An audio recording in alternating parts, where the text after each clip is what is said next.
അടുത്ത മുഖ്യമന്ത്രി ആരാകണം എന്ന് പറഞ്ഞ് നടക്കുന്നുണ്ടല്ലോ. യഥാർത്ഥത്തിൽ അവരവരുടെ സ്ഥിതിയെക്കുറിച്ചൊരു ധാരണ വേണ്ടേ? ശരിക്കൊരു ഭീഷണിയുണ്ട്. ഇപ്പോഴത്തെ പ്രതിപക്ഷ നേതാവിനും ഭീഷണിയുണ്ട്, മുൻപത്തെ പ്രതിപക്ഷ നേതാവിനും ഭീഷണിയുണ്ട്. അത് മുഖ്യമന്ത്രി സ്ഥാനത്തിനല്ല, പുറകിലോ മുമ്പിലോ ഒന്നല്ല, തൊട്ടടുത്തിരിക്കുന്ന ലീഗിൽ നിന്ന് വരുമോ എന്ന് മാത്രം ആലോചിച്ചാൽ മതി.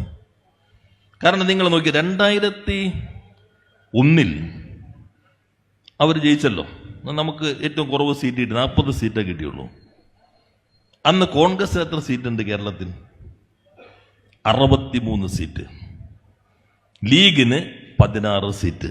ലീഗിനേക്കാളും 47 സീറ്റ് കൂടുതൽ അന്ന് കോൺഗ്രസിനുണ്ട്. പിന്നെ നിങ്ങൾ വീണ്ടും അധികാരത്തിൽ വന്നു 2011. അപ്പൊ കോൺഗ്രസിന് എത്ര സീറ്റായി? 38 സീറ്റ്. ലീഗിന് 20 സീറ്റ്. ഇപ്പോ 63-16 ഭരണം നിന്ന 2001 നിന്ന് 10 കൊല്ലം കഴിഞ്ഞപ്പോ 63 നിന്ന് കോൺഗ്രസ് 38-ലേക്കായി, 16 നിന്ന് ലീഗ് 20-ലേക്കായി. 47 സീറ്റിന്റെ വ്യത്യാസം നിങ്ങൾ തമ്മിൽ ഉണ്ടായിരുന്നെങ്കിൽ 2011 എത്തിയപ്പോ അത് ഈ ചെറിയ വ്യത്യാസത്തിലേക്ക് 18-ഉം 33 അല്ല 20-ഉം 33 വ്യത്യാസം, 13 സീറ്റിന് വ്യത്യാസമുള്ളൂ. 2016 സഖ പിണറായി വീണ്ടും മുഖ്യമന്ത്രിയായി. അപ്പൊ എത്രയുണ്ട്? നിങ്ങൾക്ക് 4 സീറ്റിന്റെ വ്യത്യാസം. 22 കോൺഗ്രസ്, 18 ലീഗ്.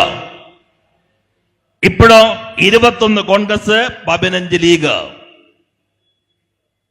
ഇപ്പോ ലീഗ് വലുതായതുകൊണ്ടല്ല, കോൺഗ്രസ് ചെറുതായതുകൊണ്ടാണ്.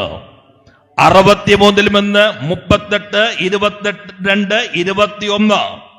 ഇനിയിപ്പൊ നിങ്ങൾ എത്രയായിരിക്കുമെന്ന് ഓർത്തുകൊണ്ടിരുന്നോളണം. ഈ ഗവൺമെന്റ് ഇങ്ങനെ തന്നെ പ്രവർത്തിക്കുകയാണെങ്കിൽ ഒരു കാര്യം ഉറപ്പിക്കാം, കരുണാകരൻ എങ്ങനെയാണോ പ്രതിപക്ഷ നേതാവായിരുന്നത് അതേ 2 അക്കം തികയ്ക്കാത്ത രൂപത്തിലേക്ക് നിങ്ങൾ മാറും. നിങ്ങൾ നിങ്ങളുടെ മുഖ്യമന്ത്രി കസേരയ്ക്ക് നോക്കണ്ട, മറ്റേ കസേര നോക്കിക്കോ. ഏത്? കോൺഗ്രസ്.